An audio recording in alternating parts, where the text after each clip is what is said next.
Morning everybody, how are y'all doing today? I'm doing great myself because you know what, I feel like it's been a little while since we took a look at our good friend Harmon Smith. Now, he hasn't posted anything recently that's really worth covering, but I just wanted to kind of go back in time to this absolute gem from, 2 or 3 years ago now, where he was trying to claim that the Nintendo Switch was superior to PC gaming, and it goes beyond just portability, guys. Like, he legit thinks that the Switch is better than the PC in, like, every single way. So, yeah, the video we're looking at is, like, almost 10 minutes long, so not really much of a point of continuing to stall the intro here, so yeah, let's get into it.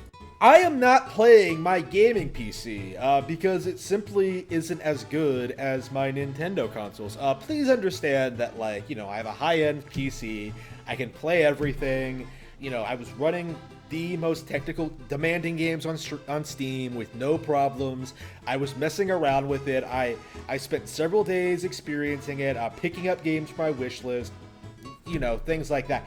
Yeah, sorry, bud. I'm gonna have to mash the absolute hell out of X to doubt on that one. I don't think anybody could play on a high-end PC and then go back to a console and say, especially, the Switch, and say, oh yeah, no, the consoles are better than the PC. Especially if it's a high-end one. Like, if you're coming from an Xbox Series X or a PS5 and you're playing on, like, a lower-end PC or something like that, then I could see why you would think that PC gaming isn't as good because, the Series X and S and PS5 are great consoles. But you specifically said that you had a high-end PC, and you're trying to compare it to the Switch. So basically, two things are going on right here. Either one, you're lying about having that high-end PC, or two, you're so in denial about the fact that your high-end PC is better than your Switch that you're just completely ignoring the objective facts. Honestly, I think it's the first one. It's not as good as console gaming.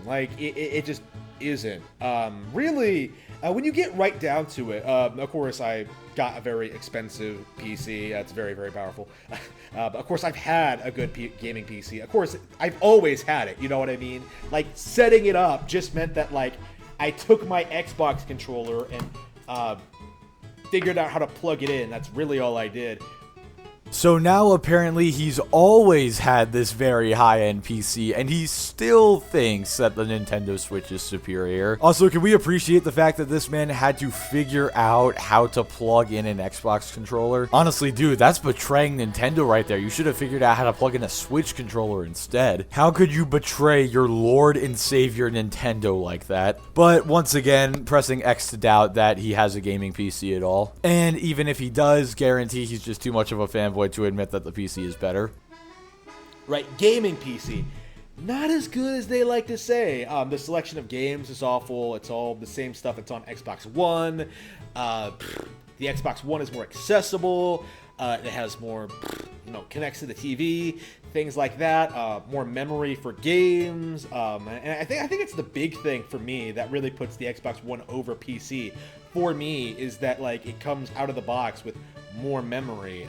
There is a lot of stupidity to unpack right there, so let's go through each point one by one. Does this guy not realize that the PC has every single game that is also on the Switch and more, with the exception of the Nintendo Switch exclusives? And on top of that, every game played on a high-end PC will play far superior to what it would do on the Switch. Also, I know the accessibility argument is a little old, and I don't want to get too much into it, but I'll just say this. I built my computer, and before that, I had never built a single electronic device in my life. I was just some stupid kid in junior year of high school who wanted a computer, and I managed to do it in roughly 5 hours with just a Phillips head screwdriver. And even if you don't want to build your computer, guess what? You can just buy a pre-built, or you can buy a laptop. Now, if you are going to do pre-built, I suggest, you go to a website that will allow you to pick the parts, and then you pay them to build it, and then they send it to you. Don't just get one off of Amazon or Walmart or something. Those are always going to be a scam. But yeah, in terms of getting your hands on one, especially right now, this video kind of aged really poorly, because at this point, PCs are more accessible than consoles because of, the chip shortages. Also, connects to the TV. Does this guy not realize that you can connect a PC to a TV?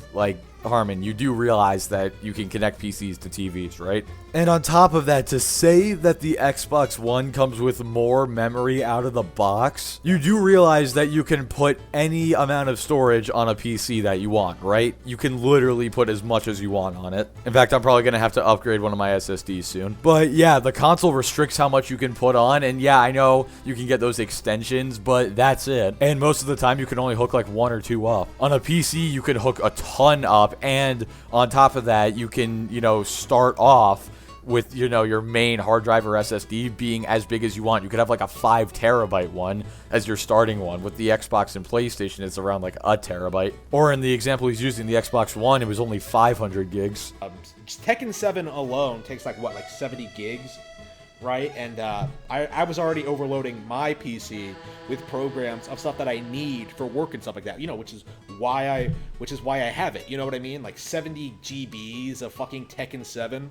A game that really shouldn't be that big. I don't know why the Tekken team seems to think that Tekken needs to be 70 GBs large, but whatever. I find it kind of ironic that this guy is complaining about, how big Tekken is and how, his PC only came with a couple hundred gigs, like the Xbox comes with 500. And he happens to be a Nintendo fanboy because the Switch only comes with 32 gigabytes of space. And what is it, like 28 are usable, maybe even less than that. So you've got to buy micro SD cards if you want to be able to, have a ton of storage on it. So I just find it very ironic that a Nintendo Switch fanboy is complaining about the amount of storage a device has. It's frustrating. Very, very underwhelming. It's kind of interesting how quickly I went back to Nintendo gaming. I think I played my Xbox One more than this. When I first got it, I played Sleeping Dogs, Tomb Raider, 2 really, really good games right out of the gate, right?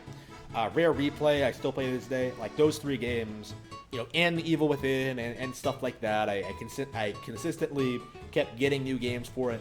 I got Shadow of the Tomb Raider recently for my Xbox One. That's how much I dislike PC gaming. I could have bought Shadow of the Tomb Raider on sale for what was it, $20 on PC? I chose to pay more for the Xbox One version. It's kind of insane, but I mean, I would definitely consider that insane. I mean, it's your money at the end of the day, dude. You can spend it however you want. But me personally, I would not pay more for an inferior experience when I could pay less for a superior experience. I don't know, it just seems like common sense to me. Maybe I'm wrong about that. But to me, getting more bang for your buck is definitely the better way to go about things.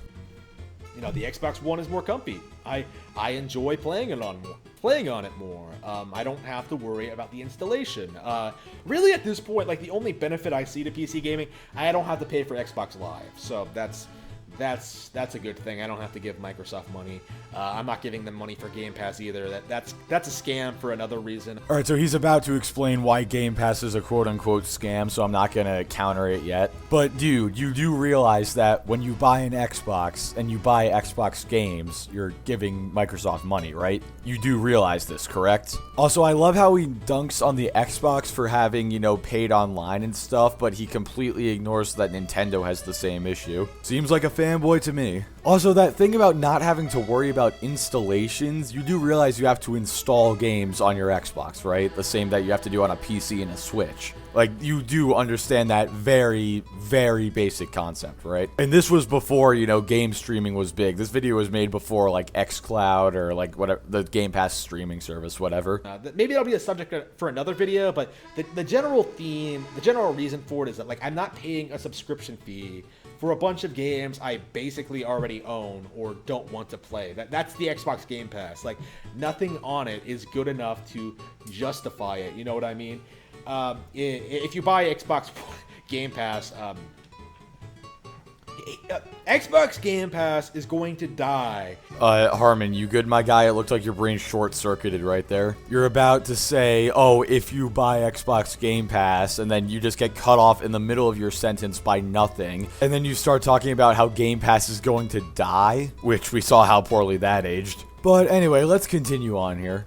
Because every third party is they're going to take the the TV channel subscription route and just start their own subscription service. So Xbox Game Pass won't be able to sustain itself because every major third party is going to have their own subscription service. I believe EA is already doing it with theirs, which is very, very interesting, and I should talk about that later. But anyway, yeah, EA is doing a subscription service, Harmon, and guess what? It's included with Xbox Game Pass. I don't think I really need to say anything else, so let's keep going. Yeah, I can't even talk about PC gaming without bringing up the Xbox One, because they're basically the same thing, but Xbox was a lot cheaper. It was a lot more accessible. Like, you know, I may tell people that, like, oh, I don't want to pay for Live, but that's mostly out of principle. I don't want to pay for a bunch of subscription services. Like, when you get right down to it, like, I paid more for the PC than I would pay in, like, what, 10 years of Live? Let's see, it's like $60 a year, like, right? So times 10, 600. Yeah, I paid more for the PC than I did for Live. Now, I use the PC for more stuff than just gaming, you know what I mean? But I want to use the PC for that stuff, you know what I mean? Okay, you keep bringing up, like, the price of the PC and how well it performs. Could we, like, get some actual specs and, like, an actual price you spent on it? Because until you provide those numbers, I'm gonna call complete cap that you have a PC. Also, okay, you say you paid more for the PC than you would for 10 years of Xbox Live, but you're completely ignoring the fact that PCs can do way more than consoles can, which you kind of already admitted, actually, because you said you do work and stuff on your computer. So you have work, you can do gaming. On top of that, games on PC you can get at discounts more easily through, like, third-party sites. Also, you don't have to pay for subscription services on PC, like you said. So it's not like you're gonna have to pay another $600 for 10 more years of services. So yeah, up front, a good PC is gonna cost you more than a console, but long term, it's going to be cheaper because you don't have to get these BS subscription services to play online games. I mean, think about it this way. The Xbox One, it was $500 up front, and on top of that, you have to pay to access online multiplayer. On top of that, you're also gonna be paying for games. So if you did pay for 10 years of Live and a $500 console, that's $1,100 right there before tax. And on top of that, you have to factor all the games you're going to be buying. Meanwhile, with a PC, you pay the upfront price, and then, yeah, you got to pay for games, but you never have to worry about paying for subscription services. And with PC Game Pass, there might be a lot of games that you don't even have to pay for with that. And like I mentioned earlier, there's plenty of third-party sites that give discounts for games. So yeah, up front, the price of a PC might be higher than a console, at least, you know, if you want it to be comparable with the specs, especially in the case of the series consoles and the PS5. But long term, you'll save so much more money. Like, there's no benefit to PC. Like, despite what you may have been told, like, the mods, paid mods, not as flexible as they used to be. They have the same problems, more so. Lots and lots of shovelware. Amazing how people will, to this day, rail on, like, the Wii and, like, the NES for shovelware while not talking about Steam featuring games like, keep in mind, I just opened the page, featuring games like No Man's Sky, Monster Train. My dude, are you really gonna knock PC gaming for shovelware when you're a Nintendo fanboy? Have you seen the Switch eShop? I don't even think I need to say anything, honestly. Also, just because Bethesda tried to get people to pay for mods one time and it blew up in their faces, does not mean that modding is completely dead. Hell, with these PlayStation games coming to PC, modding is probably more alive than it's ever been. And even if mods were paid, at least you can mod on a PC. Guess where you can't do that? If you guess the Nintendo Switch or other consoles such as that, then ding ding ding, we have a winner. NBA 2K, dude, this is the sales. This is the sales shit. Like, a bunch of shit that nobody cares about. Like, Human Fall Flat, Chernobyl, like, this is the sales page. Maybe I should look at the featured page to get my point across. How weak the Steam library is. And I do mean weak.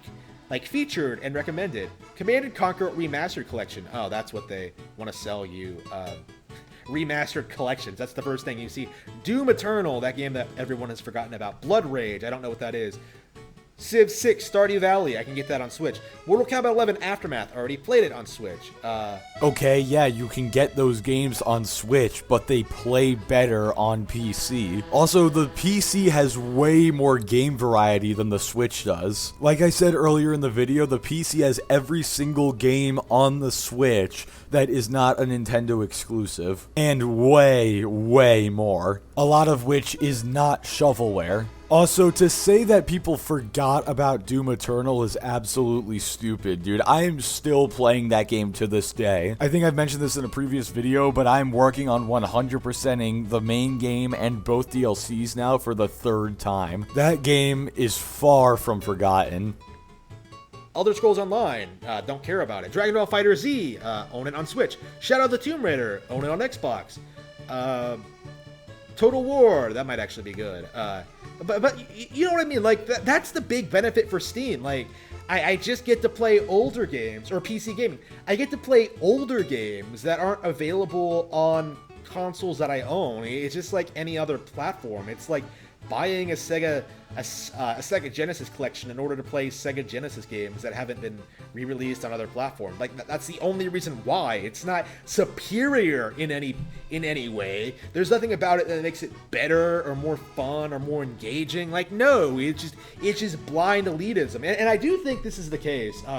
Yeah, a borderline Nintendo Nazi is gonna call other people elitist. Also, again, I love how he ignores it's more worth your money over time because, you pay more up front, but, with all the money you save on not doing subscription services and spending less money on games and stuff, especially now when we're moving into another generation where games on PC, besides like Call of Duty, are still $60, but on the next gen consoles, they're $70. Also, you have total control and customization with a PC. You can upgrade it or downgrade it whenever you want to. You can spend as much or as little on it as you want. And the power availability is so much greater than that on consoles. Like, the PS5 and Series X and S are great, but a high-end PC absolutely curb stomps them. And there is no denying that. And just as the cherry on top, you admitted that you use your PC mainly for work. So you admitted that PCs are, multifunctional devices. Like I said earlier, consoles are mainly just for gaming and like maybe TV streaming. PCs, you can do basically anything. PC gamers kind of rely on console gamers not knowing anything about PCs to sort of justify their whole elitist attitude. But yeah, I own a gaming PC, and I can tell you, consoles are superior. There's no getting around it. You can brag all you want about how you can supposedly emulate every single Nintendo game as soon as they come out, which isn't true, by the way. I don't even think they have N64 emulators up and running, so you can't even pirate like N64 emulators, let alone. But not only can people emulate Nintendo games on PC as soon as they come out, people have emulated Nintendo games on PC before the game comes out. Mutahar got Xenoblade Chronicles 3 working on his PC before it released on the Switch. Also, yes, you can emulate N64 games. That's been a thing for several years now, even before this video was uploaded. A quick Google search or YouTube search would have told you that. Let alone a lot of Wii games, Wii U games, Switch games. Like, really, you're really trying to pretend that you can play Kid Icarus Uprising on a PC? Like, no, you can't. Without spending even more money that you could easily have just spent on a console with the actual game and had a better experience with it. Like, you have to jump through so many hoops, right, in order to steal your content. And I do think that's the main reason why people defend PC so vehemently, is that like they can just pirate all the content. It wouldn't be a console fanboy if they didn't say that PC gamers just like to pirate all their stuff. If that's the case, then why do devs keep releasing their games on PC? Also, in the case of older games like Kid Icarus Uprising, it's much easier to just emulate the game than it is to track down an old working system that the game was on and track down an old working version of the game, like on disc or cartridge or whatever. Emulating is just much more convenient, and to say that you would get the superior experience on that old hardware, no. They can just pirate all the content their piratey little hearts desire, and then complain about Nintendo not providing these games for free on their hardware. I think this has contributed greatly to the mindset that like Nintendo Switch Online is not worth it, even though it's phenomenal. It has lots of great games already. I've been playing several. I was playing Star Fox this morning, actually. Was it this morning or was it yesterday? A while back. Yeah, it was this morning. Wait a minute, I could have sworn earlier you were knocking PC and Xbox for just having old games, but now you're defending Nintendo's subscription service and saying you love the old games on it? Kinda hypocritical. Playing Star Fox, still enjoy it, still enjoy a lot actually. I am so